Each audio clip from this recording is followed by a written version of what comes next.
Serial तुमसे तुम तक की कहानी इस समय ऐसी मोड़ पर पहुंच चुकी है जहां हर दृश्य के साथ दिल की धड़कनें तेज हो जाती हैं। माहौल इतना भारी और तनावपूर्ण हो गया है कि हर दर्शक बस यही सोच रहा है कि अब आगे क्या होने वाला है। राजनंदिनी की आत्मा अचानक अन्नू के आसपास मंडराने लगी है और अब तो वह जैसे अन्नू को अपने साथ कहीं ले जाने की कोशिश कर रही हो। सवाल यह उठता है कि आखिर अन्नू से ऐसी कौन सी गलती हो गई है, कौन सा ऐसा पाप हो गया कि राजनंदिनी की आत्मा अब उसे अपने कब्जे में लेने पर उतारू है। अन्नू के चेहरे की पीली पड़ी रंगत, उसकी धीमी होती सांसें और चारों ओर अचानक फैलती ठंडक, हर चीज साफ बता रही है कि कुछ बहुत ही अनोखा और डरावना होने वाला है। घर वाले घबराए हुए हैं, कोई समझ नहीं पा रहा कि यह सब अचानक कैसे शुरू हो गया।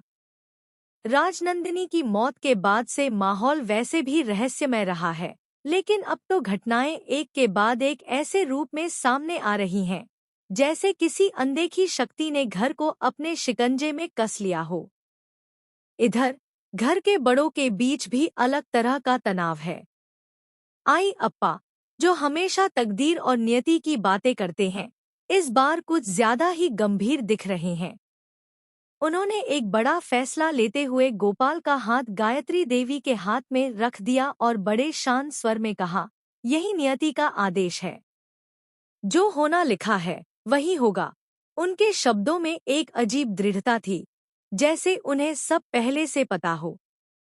गायत्री देवी, जो अक्सर खुद पर नियंत्रण रखती हैं, इस बार उनकी आंखों में भी घबराहट साफ दिख रही थी। उन्हें महसूस हो रहा था कि घर पर कोई बहुत बड़ा संकट मंडरा रहा है।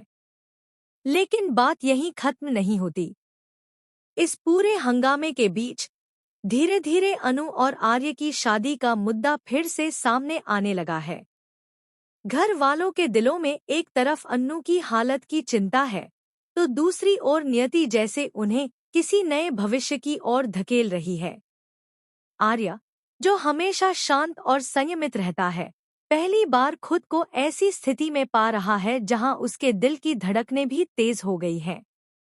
उसे लग रहा है कि अन्नू पर आते इस संकट का कहीं न कहीं रिश्ता उसके और अन्नू के बीच होने वाली इस शादी से भी जुड़ा हुआ है। उधर राजनंदिनी की आत्मा कब शांत होगी, यह किसी को पता नहीं। कुछ लोग कह रहे हैं कि शायद उसकी कोई अधूरी इच्छा,